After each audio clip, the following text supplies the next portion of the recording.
A'udzubillahi minasyaitonirrajim. Bismillahirrahmanirrahim. Babu maja'a, bab apa-apa yang datang. Fi sifati, di dalam keadaannya, darajatil jannati, beberapa derajat surga. Jadi bab ini akan menjelaskan tentang derajat di surga. Seperti apa derajat itu?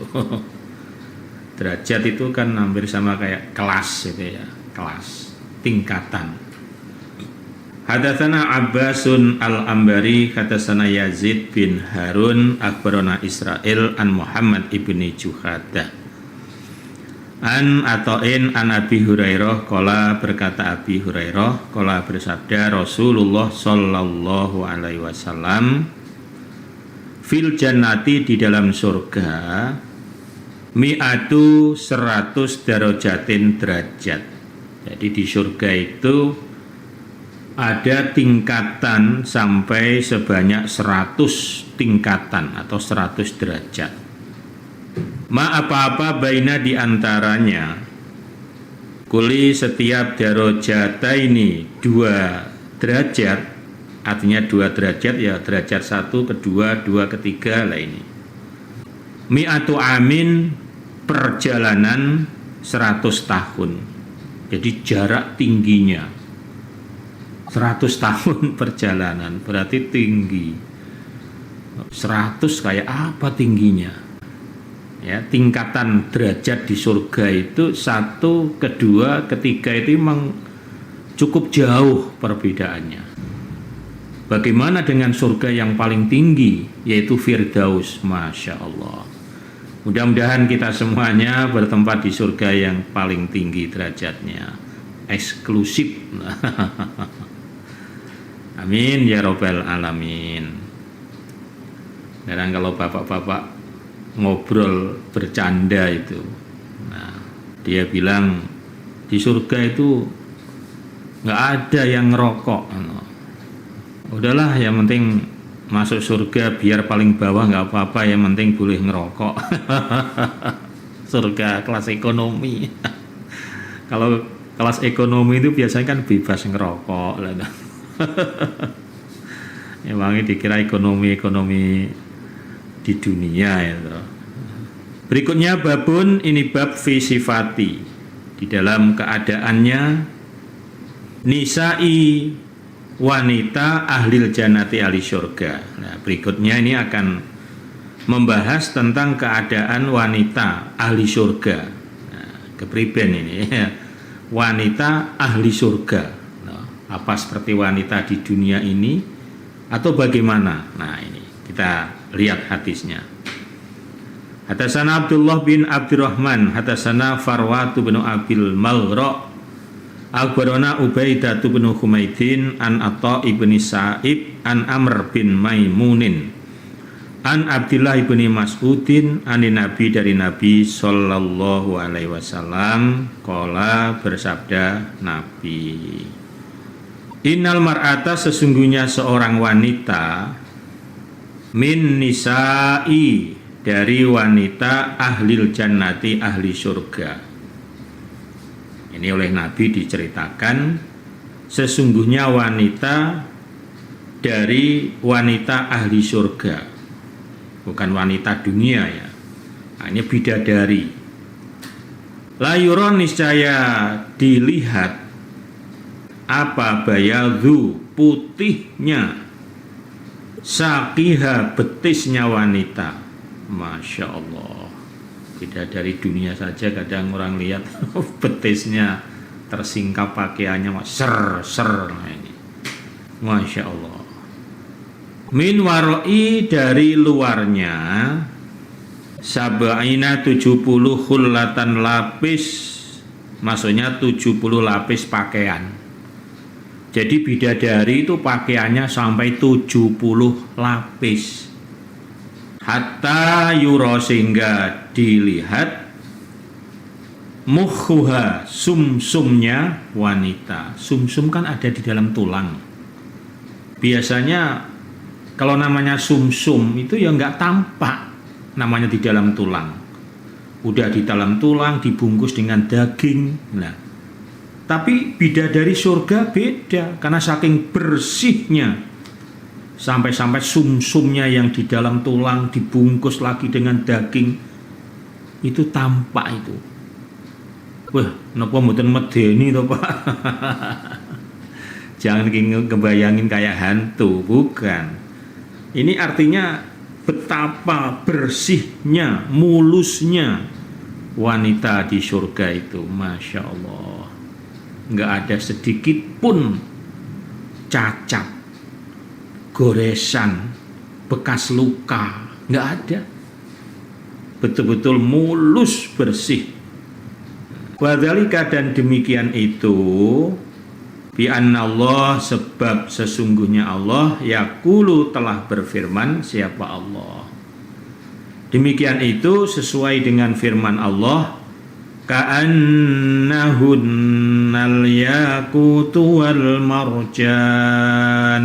Ka'annahunna, seakan-akan mereka wanita bidadari, al yaqutu, berlian putih, wal marjan, dan berlian merah.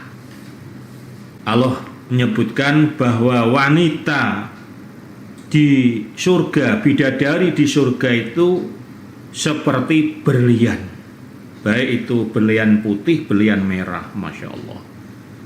Wa amal yakutu, maka adapun berlian putih, wa inahu, sesungguhnya yakut, berlian, hajarun, batu berlian.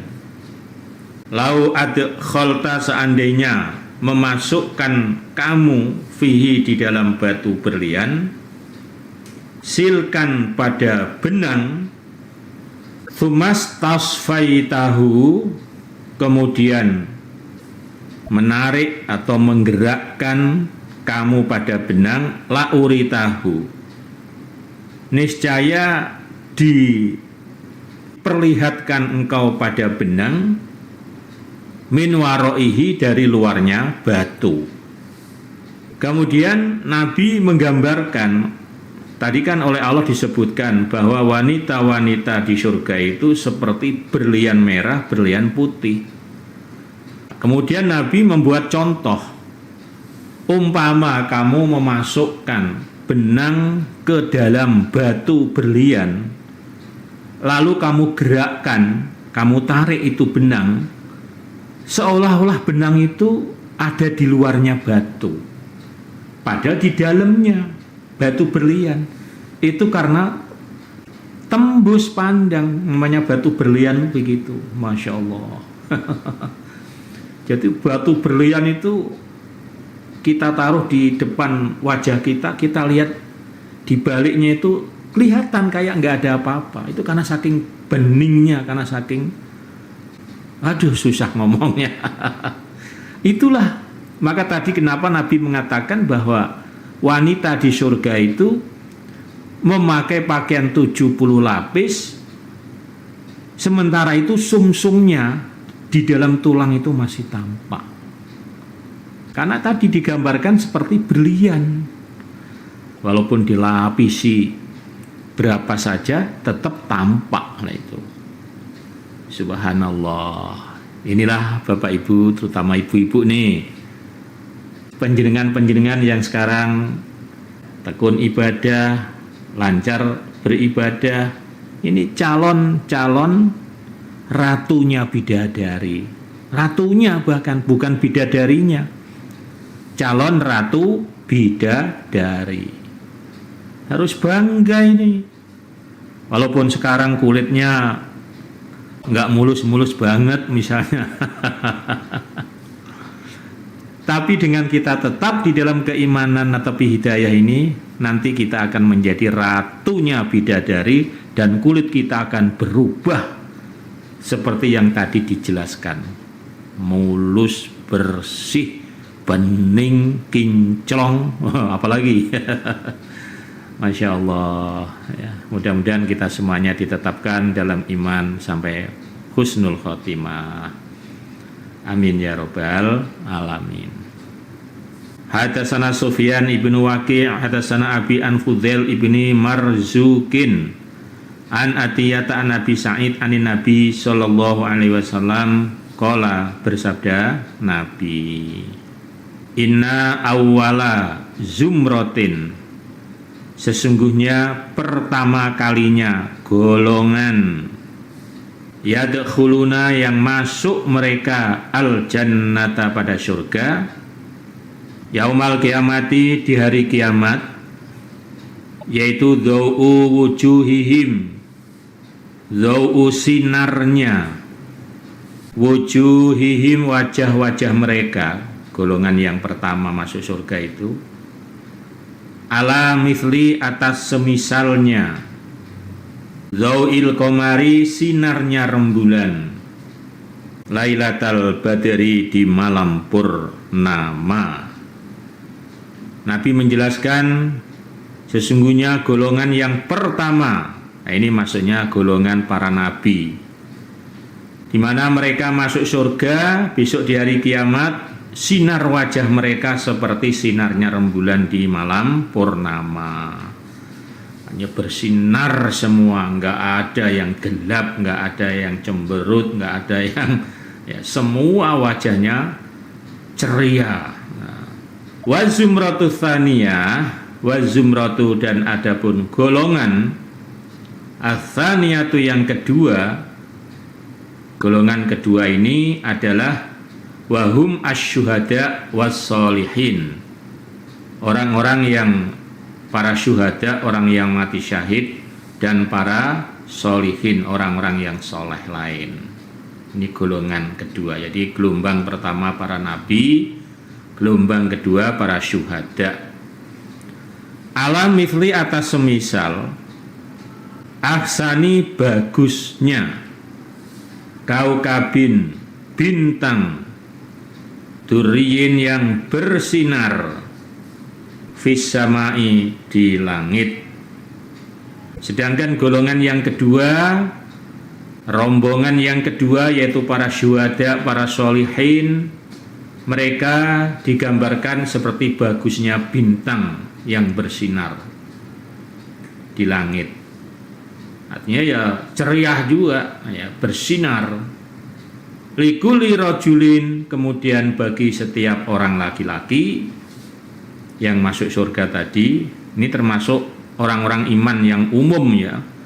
Para sholihin ini orang-orang iman yang memiliki karakter karakter luhur. Likuli rajulin, bagi setiap satu orang laki-laki minhum dari mereka, setiap satu orang zaujatani, dua istri. Nah, jadi setiap laki-laki nanti masuk surga minimal bojone loro, Pak.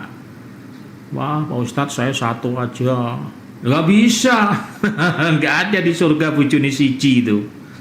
Minimal bojone loro, dua bidadari.